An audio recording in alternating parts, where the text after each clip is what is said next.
obviously with being where we were at the last 2 weeks, and especially the last couple days before we came home.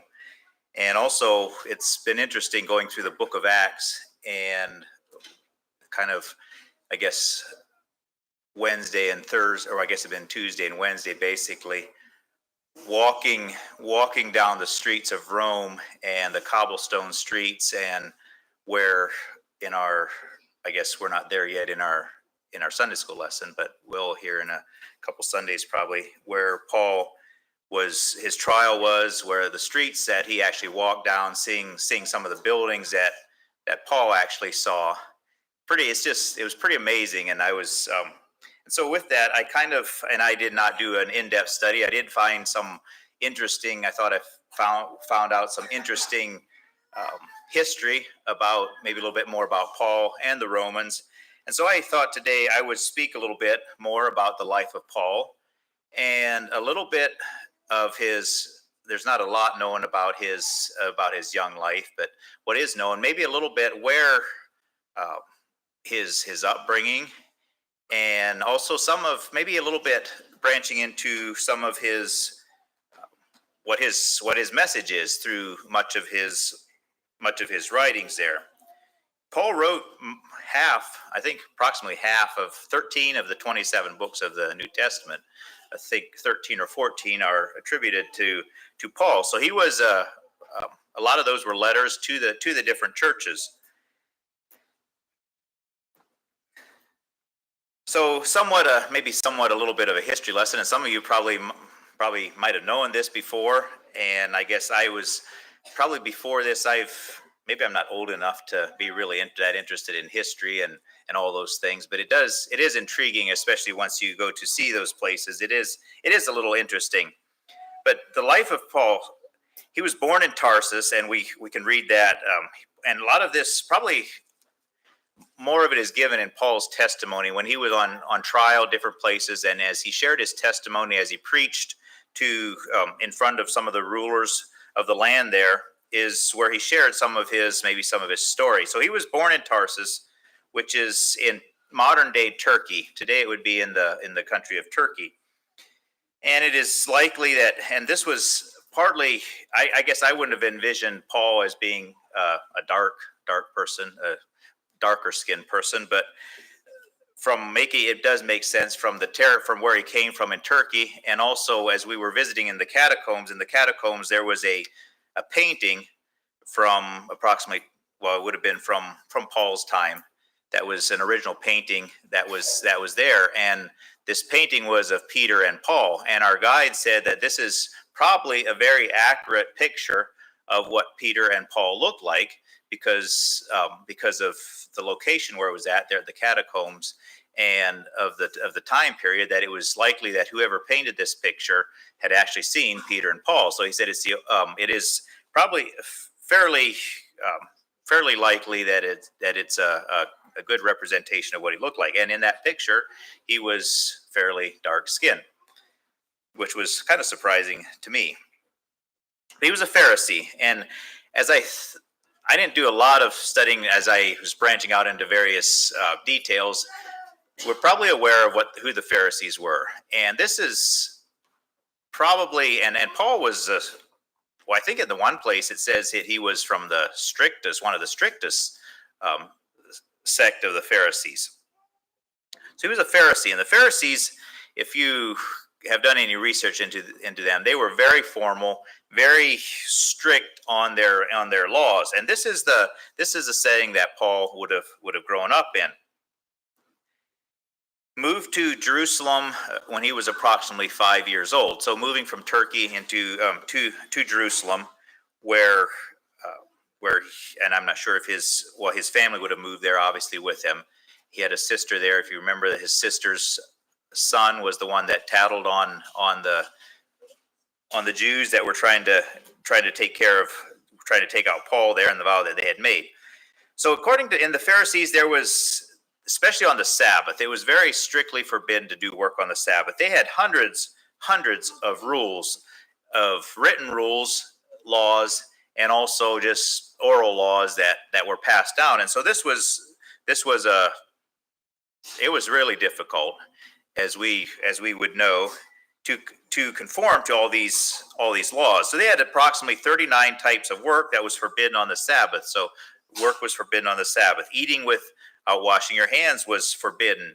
And we see some of these. That was a lot of the conflict, was it? Or they kind of ran into with Jesus and his disciples, because they weren't keeping up with all these things. They ate corn. They picked corn on the Sabbath. Their grain.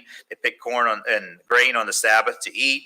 They, they weren't always washed like they should. Very, very formal.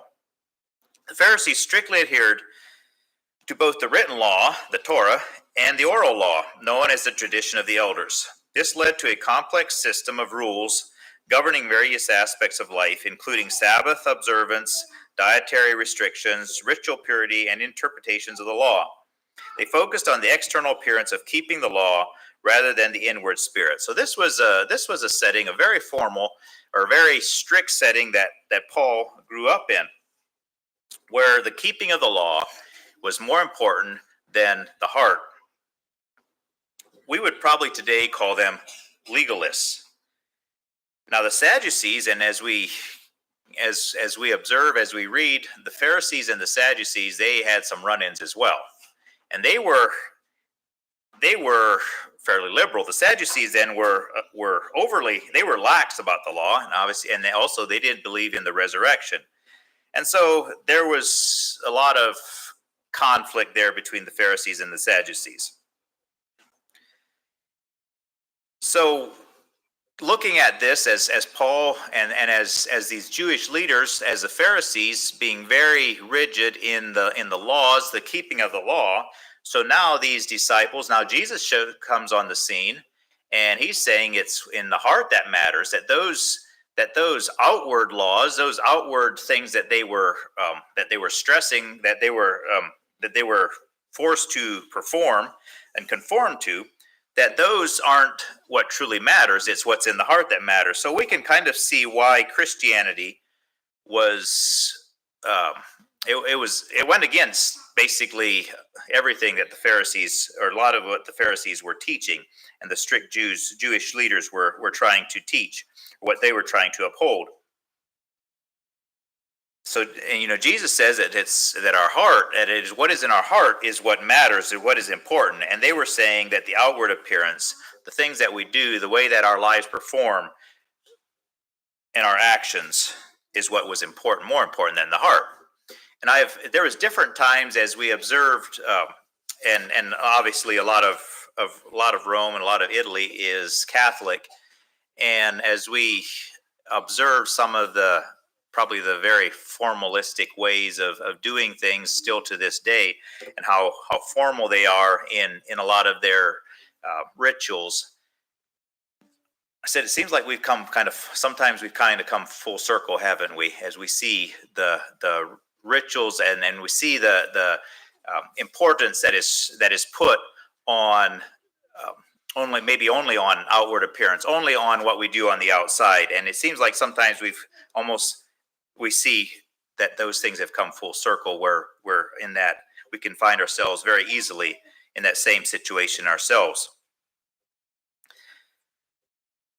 So he was born in Tarsus, a little bit back, and he was moved to Jerusalem when he was around 5 years old. And he sat at the feet of Gamaliel. And Gamaliel was a very, I think we would actually probably call him a lawyer today. He was a teacher of the law. He was a very influential teacher, and Paul was brought up at his feet, learning again. It seems like Paul, even more than just your common Jewish boy, he actually was very, maybe we could say almost forced. He was forced, or his upbringing was very, very much in the Pharisee culture. Found it interesting then that if we look at, and this was even before Paul came on the scene, I think it's in Acts 5, where Peter and some of the disciples there were being accused, that Gamaliel actually, he stuck up for him, didn't he? He kind of the crowd was kind of getting riled up, And Gamaliel came on the scene, and he said, let's just back off a little bit. Let's give these men some room. So I found it interesting that his was so obviously that even though he was very learned in the law and was actually a teacher of the law, that it seems like he was a little bit lenient towards the disciples and towards Christianity at that time. Where's the first that we hear of Paul? He wasn't called Paul at that time. Does someone know where's the first that we read of Saul? Okay, at the stoning of Stephen. Let's look at Acts 7. I thought we'd start there. The first we hear of Paul, or Saul as he was called at this time, was in Acts 7, verse 58.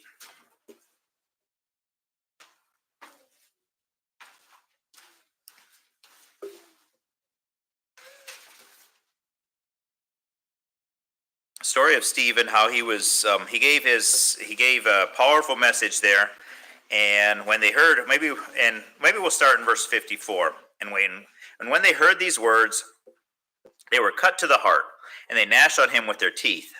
But he, being full of the Holy Ghost, looked up steadfastly into heaven and saw the glory of God and Jesus standing on the right hand of God, and said, Behold, I see the heavens open and the Son of Man standing on the right hand of God. Then they cried out with a loud voice, stopped their ears, and ran upon him with one accord, and cast him out of the city, and stoned him.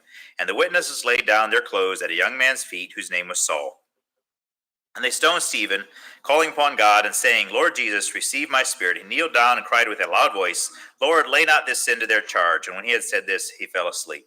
So here's just just makes mention, and I'm not, you wonder if this probably has to do because of Paul's, of the future of how Paul, where he ended up in life there soon after this. But it makes kind of a casual mention here that they laid their clothes at the young man's feet, whose name was Saul. In Acts 22, when Paul was giving his testimony, he says this. Actually, we'll just look at that. Acts 22, verse 20. Paul gives acknowledgement that he was involved, and here it doesn't sound like he was. Here it would almost sound like he was maybe just a bystander. But if we look at Paul's version of this story in Acts 22, verse 20,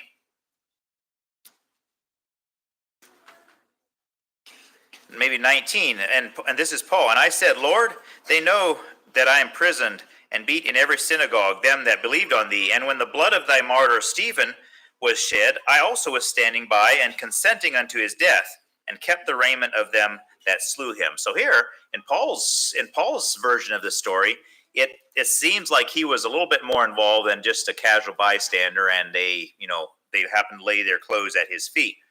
So it says that he was standing by and consenting unto his death. One thing that stood out to me as I observed, and probably even before this, is Paul's zeal for.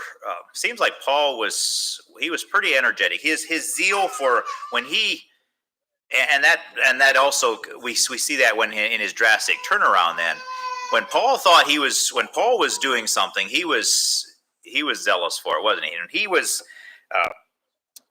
there in chapter 9. It talks about how his conversion, but maybe we'll just turn to that now. In Acts chapter 9, how he was breathing out threatenings and slaughter against the disciples of the Lord. And he went unto the high priest and desired them letters to Damascus, to the synagogues, that if he found any of this way, whether they were men or women, he might bring them bound unto Jerusalem. So here he's asking, he's really serious, and he feels like he's doing, and I think he makes mention of that later, that he felt, he was zealous. He felt he was doing what he was supposed to be doing, and so, which is commendable for Paul. And also, but then when he turned his life around, we also see how tremendous he was in his zeal for God as well. There was quite a revival going, or I guess we wouldn't call it a revival, because a revival is maybe reviving. We think of reviving, but Christianity was growing by leaps and bounds. It was just previous, I think it was just before this, wasn't there 3,000 that were saved in one day. It's amazing the growth of Christianity in this time.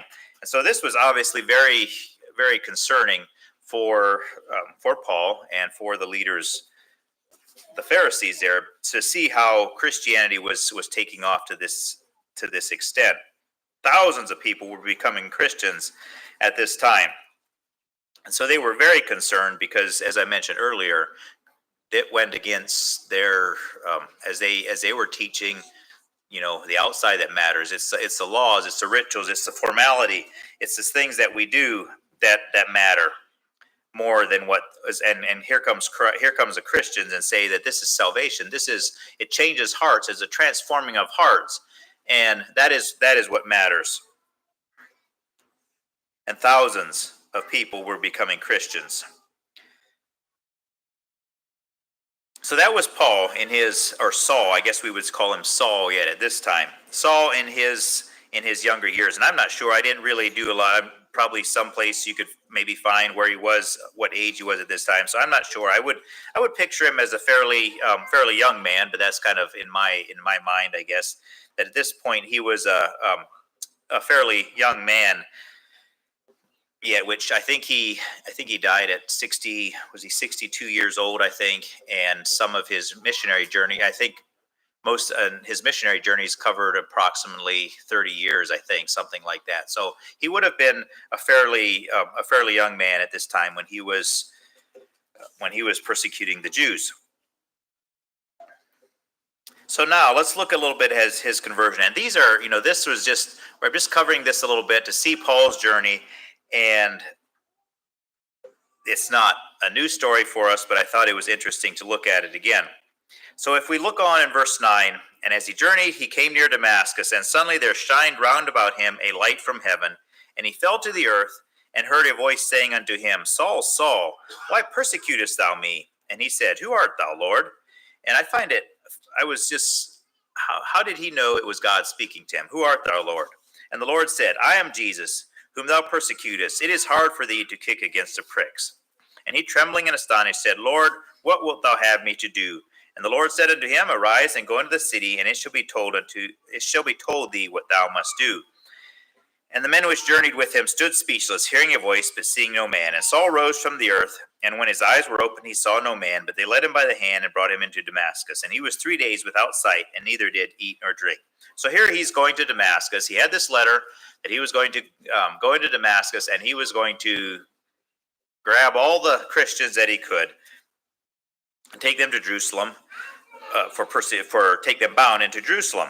And then obviously Jesus came unto him on the Damascus road, and and there he was, blind, helpless, being led by the hand into Damascus. Probably quite humiliating for Saul to be from from someone who's, I see him, I don't know if he was riding a horse or what he was doing, or does it say that he was?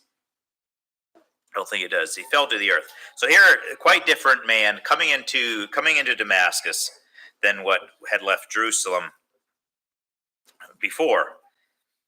Now he comes to Ananias, and this man Ananias had a vision.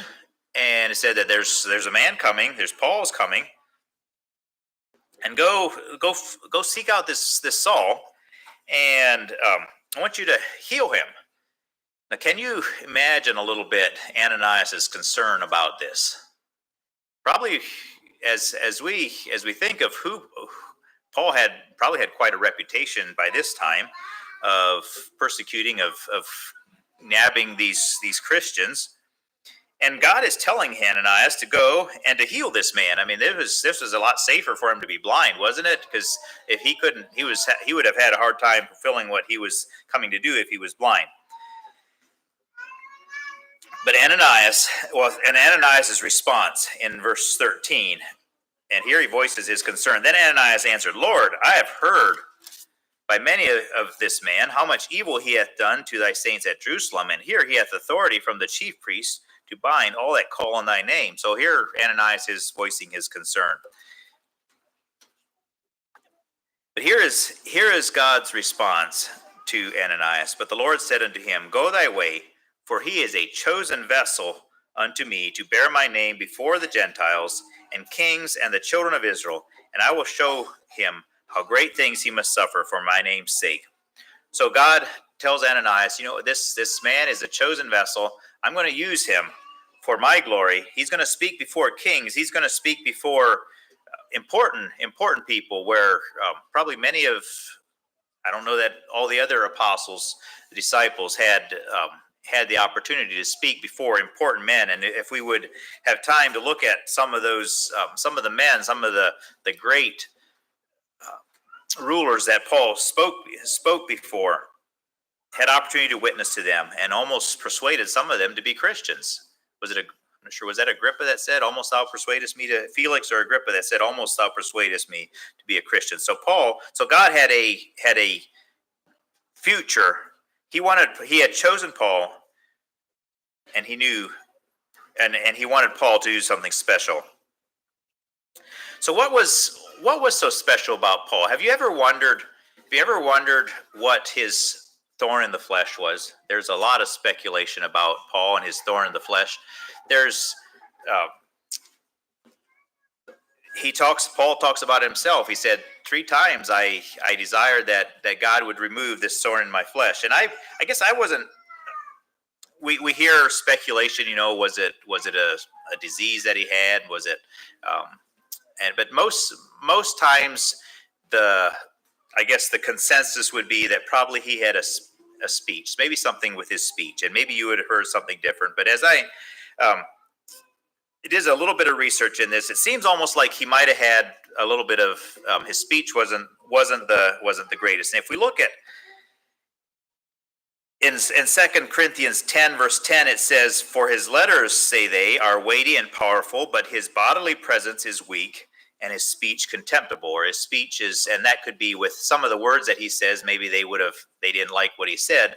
But I think it also referring to his maybe his speech was, he wasn't, almost doesn't seem like Paul was that such a powerful speaker as such. I don't know if what it would have been, but it says his bodily presence is weak and his speech contemptible.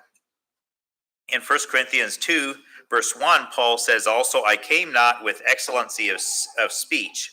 And he also talks about his thorn in the flesh. And then in Galatians 4, verse 13, he also says, "Through infirmity of the flesh, I preach the gospel unto you."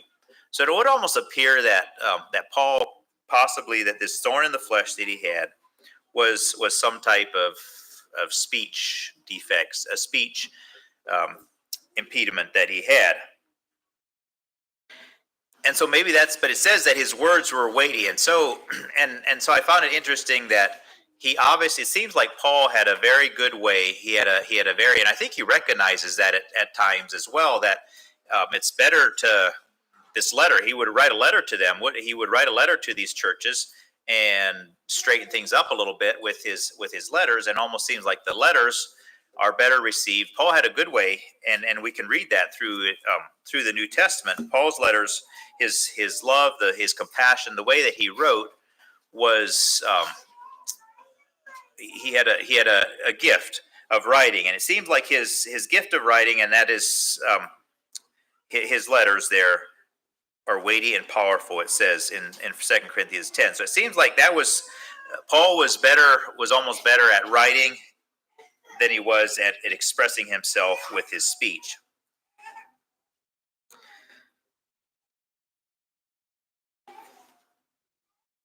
So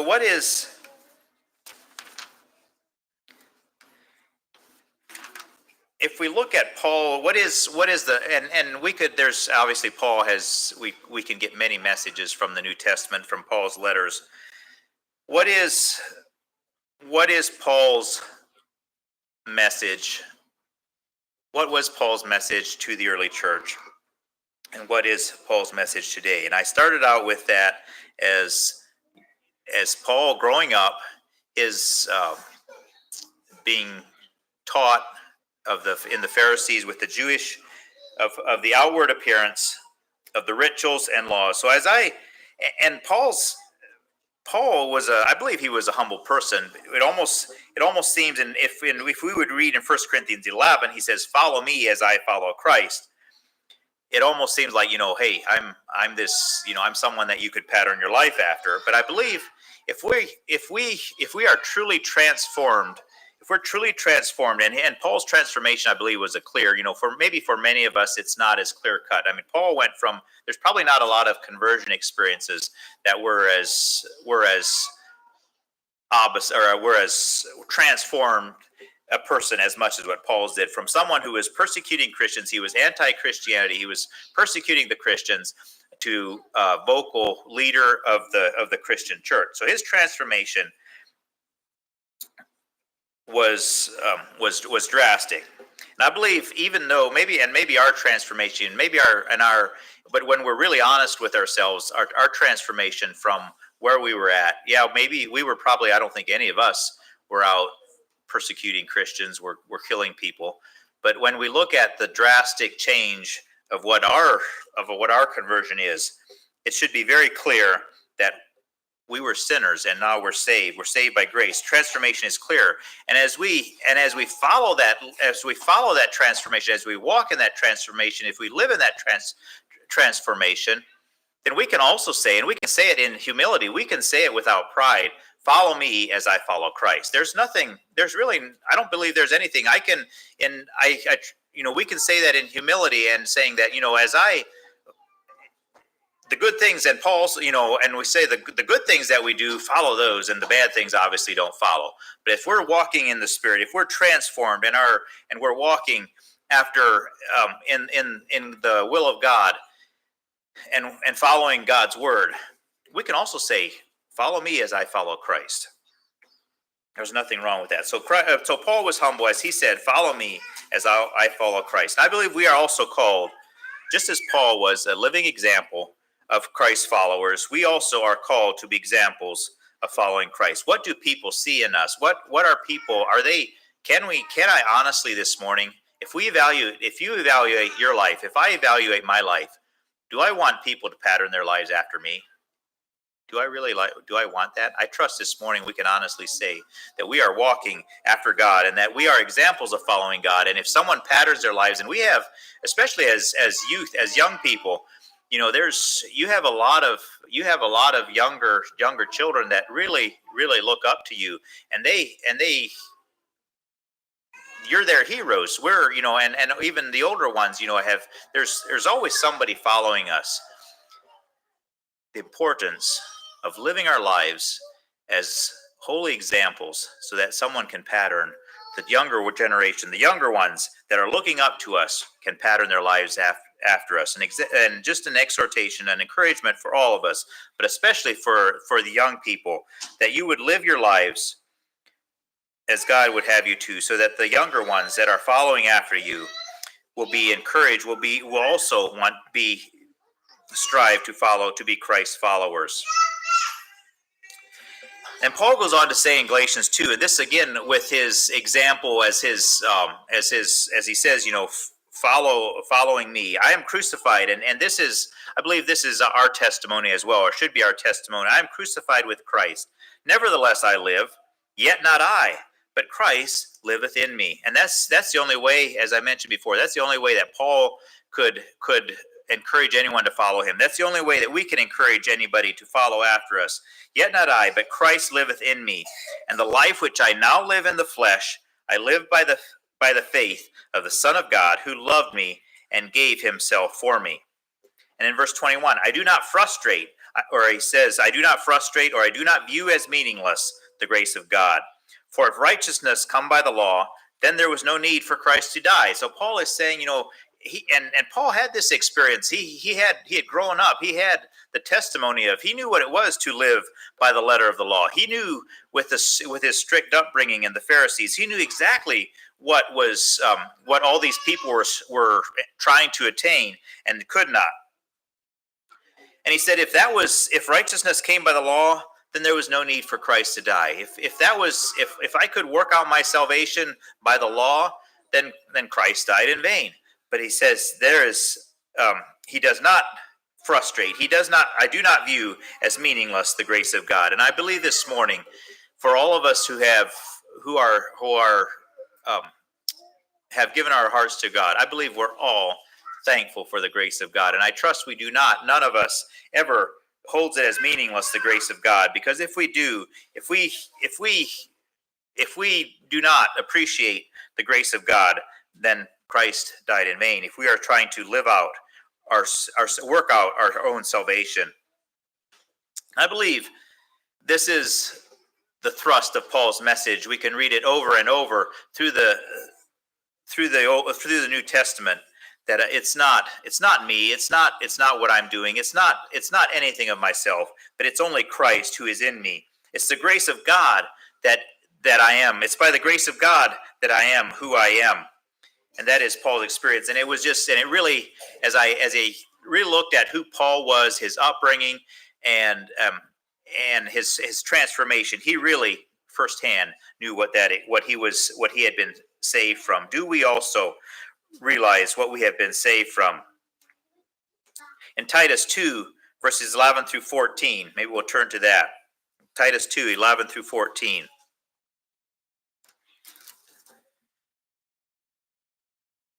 Again, talking about the grace of God. For the grace of God that bringeth salvation hath appeared to all men.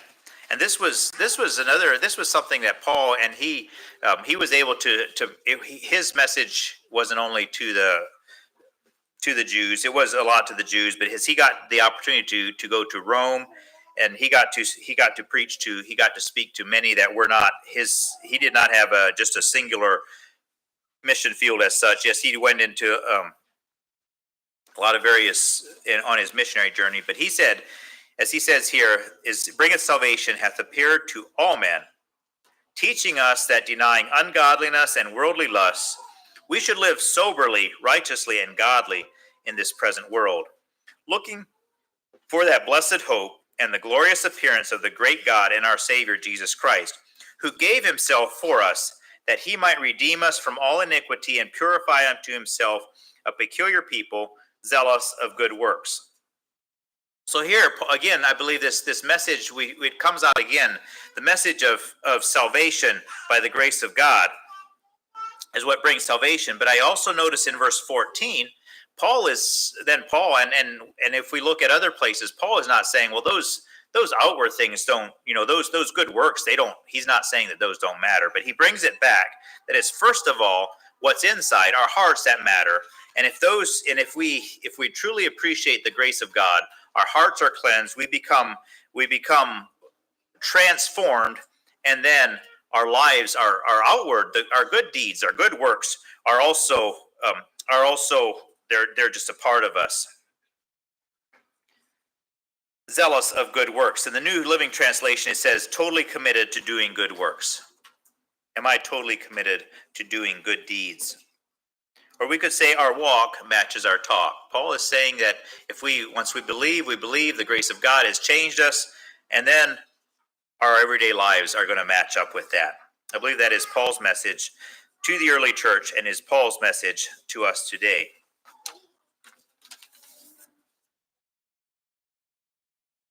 So Paul had the opportunity to take this message to Rome, and a little bit, this is a little bit on, and I enjoyed being in Rome, seeing the history, seeing the ancient history there, the Colosseum, the Forum, there where Paul, the cobblestone streets where Paul would have walked down, the Forum where he was stood before, where he was, where his sentence, where he was tried. The thing I didn't like was all the people that were there. Would have been a little better without that. But it was an enjoyable time, and I found out some things about Rome that I didn't that probably didn't realize before. And so I'm going to share some of those tidbits. Why, as Paul had the opportunity to go to Rome, and I think at one time he says that he would have wanted to go to Rome before, and he just wasn't. It just didn't work out for him. So it seems like in part of his missionary journey that he would have wanted to go to Rome, and so he was, and I don't know if this was the reason that he appealed to Caesar, because I think one of the Jewish one of the Jewish leaders said that if you wouldn't have appealed to Caesar, you could have been free. I think that's how he said it. And so he says, but he wanted to, as a Roman, he kind of used his Roman background to, almost seems to his advantage at times, but I don't think he really did it for that purpose. But he, as a Roman, he said, so he ended up going to Rome, and I think that was part of Paul's desire to go to Rome. So what made Rome? What was so specific about Rome that that Paul would have wanted to go there? And the Roman Empire was a fairly vast empire at this time. It had been going for a couple hundred years at this point, but basically all around the Mediterranean Sea. If you would look on a map, you have the Mediterranean Sea. So they use the Mediterranean Sea a lot. So it went from a lot of Europe basically all the way around the Mediterranean Sea, Egypt, Syria, and all. It was very very large. Do you ever hear the could we say the saying, all roads lead to Rome? Sometimes that's said. Well, the Romans were very good. They had a extreme. Their road system they were very. And if you look at some of the things that they built, it was pretty impressive because it'd be very difficult to build those today, I would think. But 2,000 years ago, building some of the Colosseum and the things of marble that they did is pretty impressive. But their road system, and that was part of the way that they could control, that they took care of their Roman Empire, was because of their impressive road system. And so they had roads leading out of, at that time, Rome as obviously being the headquarters. All these Romes, this network roads, a lot of this network of roads that led to Rome. So there was always people going from Rome and going north up into other places of Europe.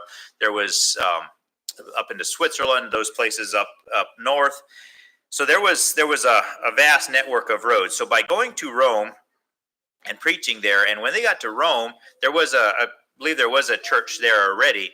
But when Peter was also at Rome then, but when they got to Rome and Paul had the opportunity, first of all, in bonds for a bit, and then he was kind of released a little bit and under house arrest there.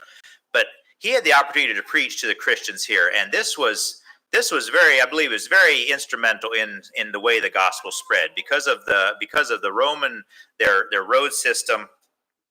At this point, they had approximately 250,000 miles of road the Romans had built, and 50,000 of those were paved roads. They were probably ahead of where we're at today, if in their paved roads. Now, the paved roads were they were paved with these cobblestones like this. They're not very comfortable to walk on, but they were and the roads are still there. The same roads are still there in Rome. They're still using some of the same roads that they've been using for 2,000 years. Pretty impressive. And they had a cross section. The one place where they had dug down beside a road, you could see the layers that they built. They had made concrete out of lava, which I believe was in 79 AD is when Mount Vesuvius erupted. So there had been eruptions before that. So there was a lot of lava. So they discovered how to make concrete, and they built these roads. Very impressive. The base, they put this base in. So they had 50,000 miles of paved roads going out of Rome to all areas. And so I believe that is from when they came there, and the gospel spread rapidly in Rome.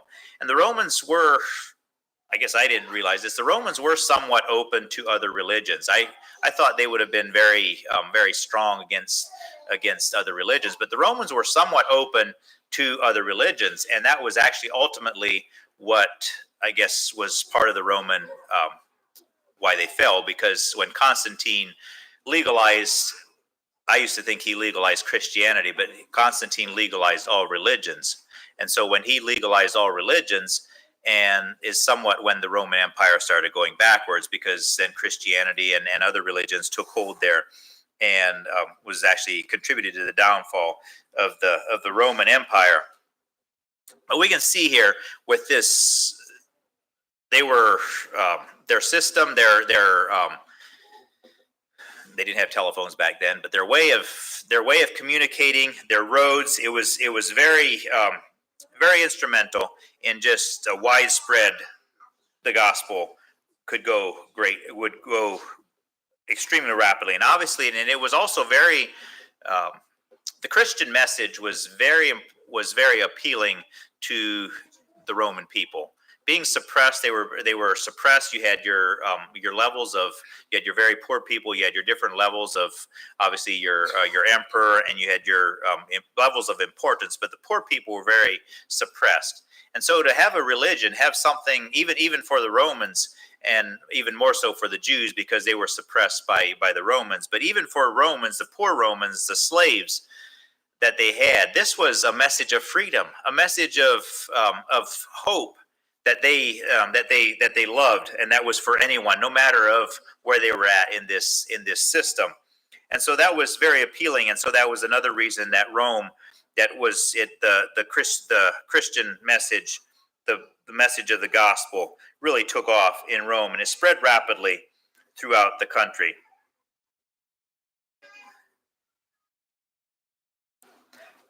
I wondered how we are today. Are we using? We have so many, and we know the gospel is so wide, we would say is widespread today. There's still so many areas that the gospel needs to be heard, and we have such opportunities. We have good roads. We have many other ways to spread the gospel. Are we making use? Are we making the best use of our time and efforts, and the availability and the ease that we have to spread the gospel? And are we using that to spread the gospel? A challenge to me today.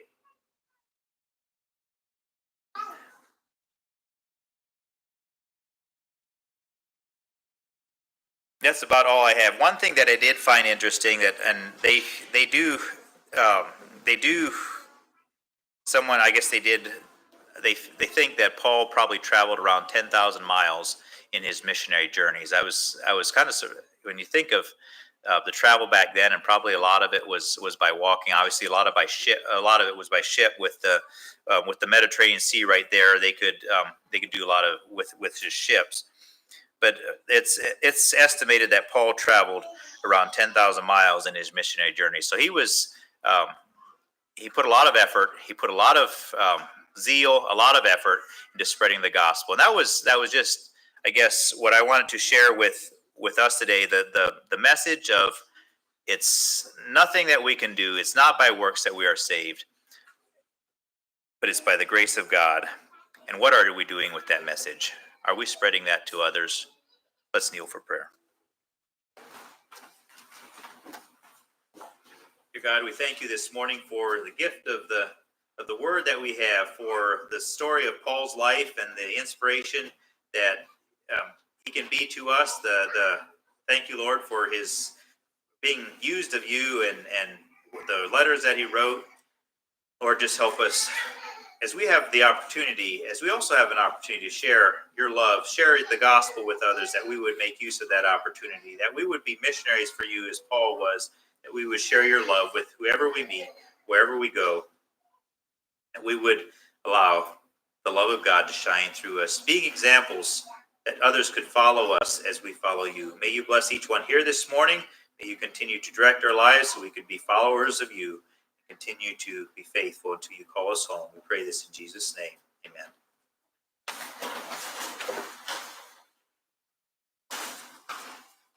I'm going to turn the time over to Brother Matt to close.